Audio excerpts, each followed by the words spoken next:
Scout's Guide to the Zombie Apocalypse was a surprise because I hadn't heard much about it leading up to its release, and I know a few people who had caught it in its very brief run in theaters, and they essentially said, don't bother. I went in with low expectations and was pleasantly surprised. I found this movie to be a lot of fun, kind of in a adolescent Shaun of the Dead, maybe a little bit more of Dance of the Dead since it was high school students, but it was just funny. It was just an entertaining movie. It's about three friends who are like 16, 17 years old, and they're still in the Boy Scouts. The one kid is really into it, and the other two have kind of grown out of it, but the only reason that they're staying in is because years ago, the one kid's father had died, and he kind of latched onto the Scouts, and so they're staying in there because there's no other Boy Scouts, like nobody's interested in it anymore. They're doing it as a way to keep their friend happy.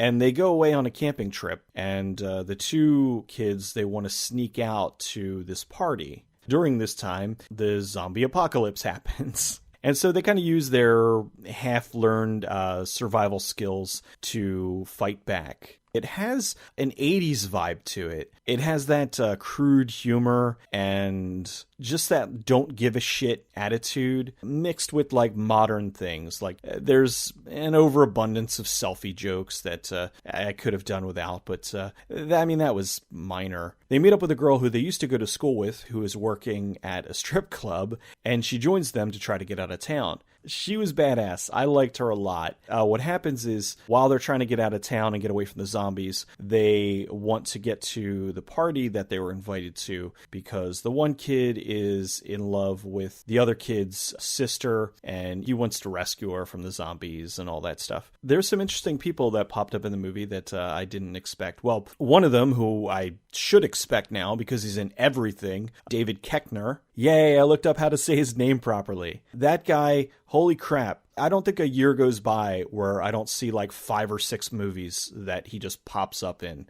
He's funny as usual. He plays the Boy Scout leader. Some things happen to him that are very funny, and he's kind of a recurring joke over the course of the film. There was also Cloris Leachman. The veteran actress Cloris Leachman plays a bitchy old neighbor.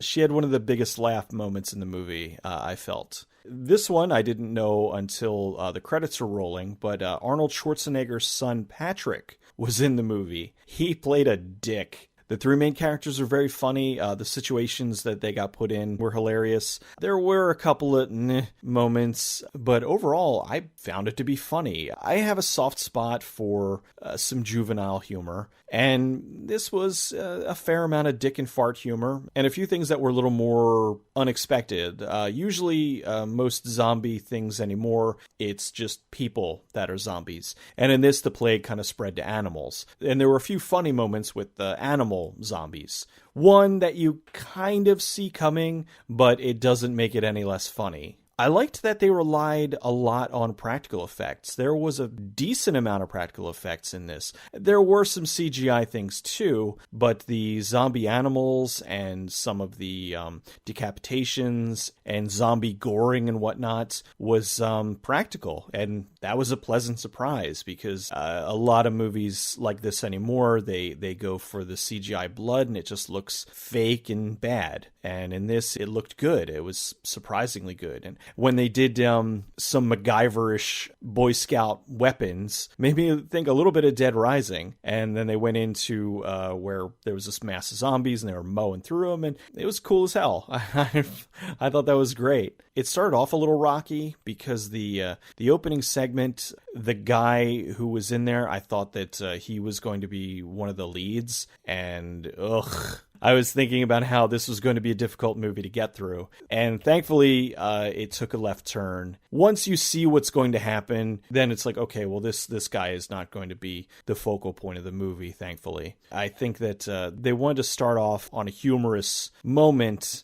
and it kind of fell flat. But once the movie shifted to the main cast, it picked up immensely. If you aren't burned out on zombie comedies by now, absolutely check this one out. If you like movies like Zombieland and Dead Snow and Dead and Breakfast, you'll probably like this. If you're not into horror and you're not into zombies and you don't like really crude dick and fart humor, you're not going to like this one at all.